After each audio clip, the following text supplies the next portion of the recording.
with everything inspected where we want it to be, we had to take it apart one more time because now we're at the final stage.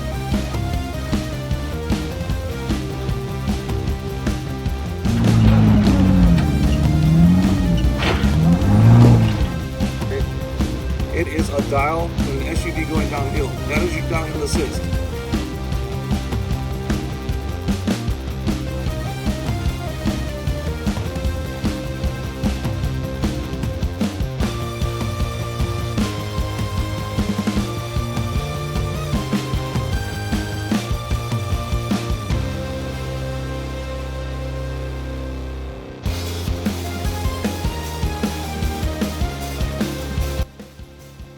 Good evening, Defiant Jeep.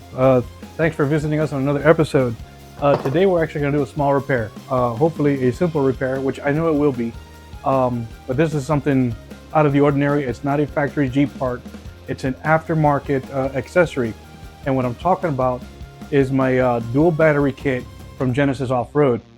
Specifically, one of the main buses for the accessories. Now let's talk about that battery kit for a second. You're able to manipulate the entire area where your factory battery is to install two group size 34 batteries. I opted with group size, they are going to be group size 34, but the Optima yellow tops. Now you can use pretty much any battery so long as it's a group size 34. Now, across the top is what they call the bus. There's a positive and a negative. And here's the positive one. Like, let me grab this piece for you real quick.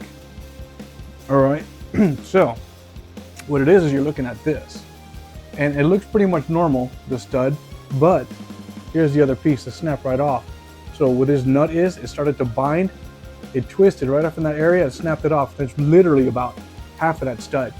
So I freaked out. I'm pulling my hair, whatever I got left, and I'm like, oh my God, what am I gonna do? You have 8 ports over here, 8 screws for other accessories, but the large one I use for my winch. I use it for my AUXBEAM. You know, I need that large stud, and I have no idea what I'm gonna do. I didn't even know what this thing is called. So what I did is I took a picture and then uploaded to Google Lens. Google Lens identified it, gave me the name of the exact kind of item that it is, and I started searching around. The problem is, I need this fixed right now. Everywhere I searched, I mean, everywhere throughout Google, it came up with Amazon, Summit Racing, Jegs Performance, all kinds of other shops that may have this kind of item here. Nothing local, not today. I'm like, it's not gonna happen. You know, just for the sake of argument, yes, I did order one from Amazon. It's expected tomorrow, but I need it right now because tomorrow I need to find to be on the road. So I reached out to the people at Genesis and I said, hey man, this is my problem. I sent them a picture of this and a picture of the broken part. And I asked them, what do I do? They said, you take it off and look at the underside of it. There's a door, which this is the door. This little red cap. What it is it's pressed right in the center right there. So it's supposed to look solid like that. And I thought it was all one piece. I just thought it was part of the mold or whatnot. But they said, yeah, go ahead and just take off the door. They're calling it a door. I'm just gonna say cap because that's what it is to me. Remove the cap and it's just the bolt. Just go ahead and replace it with the exact same bolt, stainless steel. They're very adamant. It has to be stainless steel. So I had to find me a stainless steel bolt and a stainless steel nut. Luckily, there's a Lowe's around the corner. I'm not plugging Lowe's. I'm not necessarily a customer of them because I go to the orange guys first. That's always my go-to. And I found the bolt that I need. Now, the problem that I have with this new bolt, because it is dimensionally the same as far as the diameter, which is a 5/8. Oh, I'm sorry, 5/16. It's a 5/16 and an 18 thread pitch. But the factory bolt is 1 3/4 inches. This one is 2 inches long, so I'm gaining that 1/4 inch. That 1/4 inch, honestly, I don't believe is going to make a make or break difference. Even though I'm only putting like 2 large cables on there, which would be my winch and my AUXBEAM. All the other things, I got the smaller ones for, like, let's say my radios, Oh my God, that's really it. My radios. I'm not gonna wire my lights there anymore. Oh wow. Okay, just my radios. Okay, so that's what we're gonna do. So, since I already went ahead and I removed the cap from the bottom of it, I'm gonna show you how easy it is to take those apart. And there's really nothing to it. I thought this was something scary, something that I wouldn't be able to handle. But you know, I'm a tinkerer. I like to mess with things, and I figured, let me try it. If I break it, I got another one coming in tomorrow. A day late, but I got one coming in tomorrow. So, and I went ahead and I loosened it up already. So what I did is I just took off that nut that was in the center. Let's go ahead and take that out. Took out that nut in the center. Let me put this down here so I don't lose it and know where it's at. Now this plate right here, I thought it's gonna be something super scary. I thought maybe some wiring, some other connectors, but it's just a plate that's got screws through it. That's all it is. Now all you're looking at is this, I don't know what kind of like really dense plastic this is, but that's what it is. Now, put that down. Because that cap was in the way, I didn't know how I was gonna take it off. So I got like one of those really tiny pocket screwdrivers that you see most mechanics have in their pocket. I started wedging into that, but then at the same time, while I'm doing that, I'm actually ruining the material. Like if you can see, it's kind of boogered up and chewed up. That's because of me. And me trying to take it off there. And I figured it's not working. Let me stop while I'm ahead. I don't want to ruin it more than what it is. I'm thinking, you know, I'm gonna take a chance. I took it apart just like this, where when I took off the nut, to my surprise, that other plate with the 8 screws just came right out. So of course I'm happy in a pig in mud at that time. So I said, I'm gonna give this a whirl. Like I said, worst case scenario, I got another one coming in tomorrow. So while the cap was still on here, I couldn't get it off. I found a surface that is hollow enough to cover that, and I beat this side with a ball peen hammer. Not too hard because I don't want to shatter this plastic, just enough. And with this pushing all the way through, to pop that cap right off of there, got that broken screw out. So let's go ahead and replace it right now. Go ahead, get that broken one out of the way. Let me see, get this broken part out of the way. I am gonna catch me this new screw. Like I said, it is a 1/4 inch longer, but it's not gonna make or break the bank, you know what I'm saying? All right, so we got that in there. Let's go get our plate. Let's get our bottom screw. So we're gonna set that in there. Now, there it is, somewhat assembled, and I say somewhat because it's not complete. I still have to tighten it down.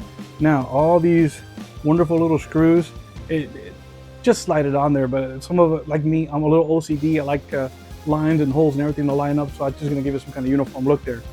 Now, the back of it, where it sits, it does have a hex shape, just like the head of the cap screw. So it fits in there fine. You don't need to hold it with a wrench or a socket or anything like that. You just need to tighten this part a little bit, and not too much. Remember, this is some kind of bench plastic. I don't know how brittle it is. I've had this dual battery kit for 4 or 5 years now. So I'm just gonna give it a little hand torque. Not too much, but enough to keep it from moving. So let's just do, that's it. Now that is on there. All right, so the only thing I need to do, and I believe this is my option, I really don't have to, but I'm wondering if I should go ahead and press this cap back on there. Woo! Easy press. And there she is, back on there. Alrighty. Honestly, a whole lot easier than I thought. Okay, that being said, what do I got left? I got this spring washer, which I believe goes on top, and I got another nut because the one that's been bound or cross-threaded on the broken part is not coming off. Now, this nut works as far as its inner diameter and its thread pitch, but the one I found at Lowe's, dimensionally on the outside, is maybe a hair smaller than the original one, but it's, like I said, it's not enough to break the bank, and I got a spring washer right there. It's gonna help retain everything in place. I think we're gonna be okay. I just have to get the right socket for this one, which, I don't know, that might be a 13, it might be a 12. Yep, that is not a 13. I'll catch me a 12, but let's go ahead and save that part for last. Here's a spring washer for that. Now, I have these 2 mounting nuts, and the studs for this is like permanently mounted or fixed on the bus bar itself. So all I'm gonna slide this on, tighten up these nuts, and the rest just put in my the cable for my winch, the cable for my AUXBEAM, the spring washer, the other nut, and this is done. So let's go ahead and make ourselves over there, and we'll get this repair done. Alrighty, we're ready to go ahead and get this started. Okay, so I went ahead and I got the what do you call this? Like a bus post. That's ready to install. I got a 10mm for these tiny nuts. Let's go ahead and get this installed and finish this repair. And this is gonna be like super easy. Let's just go ahead and get it done. Let me get you a nice angle over here. All right, so I'm gonna be working right here. I'm gonna put these down. Now, for all intents and purposes, you need to be careful. The rest of the battery system is connected. So of course you don't wanna touch anything. You don't wanna make any spark. You don't wanna short anything. So I am gonna use whatever best practice I have. I got these cables out of the way. I have to repair this one right here because it's the ring on it snapped when the other part broke. I have to be careful with this one right here. Get this out of the way. So I'm just gonna take this with me. I'm going to, I really don't wanna touch that big one either. I'll give myself a heart attack. All right, get that in there. If anything, I'm more scared about this big one right here because that's directly to the battery. I'm gonna try to protect myself from that one. Here is the first little nut. There's the second little nut.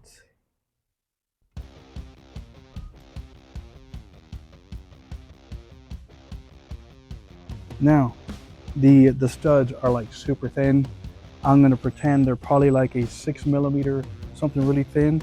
We're gonna, not wrench them too tight. I'm still keeping in mind of these cables right here. Get those out of the way. That's it. Just a little twister too. Being careful not to touch anything. That's it. She's done. That was actually pretty easy. Alrighty, that's really about it. Don't get me wrong. Like I said, I like to tinker. I like to play with things. I'm still, even at my age, timid with electrical things. God, I don't want anything to stop my heart. I don't want to start a fire, anything like that. Put that down. But super simple. I showed you how easy it is. Anybody can do it. If you happen to have a Genesis Offroad kit, so instead of spending the 20 or 30 bucks for an actual bus post, I spent maybe $2 or $3 at the hardware store for a nut and a bolt. Seriously, that's really it. I hope you liked this video. I hope you enjoyed it and found it educational. And thank you for joining us, by the way. And don't forget to click that little bell. Don't forget to like, subscribe, and share on YouTube. And of course, join us on all our social platforms. Don't forget to visit us at www.defiantjeep.com, where you can find all your Jeep performance accessories, camping gear, and other merch. We'd love to see you on the trail.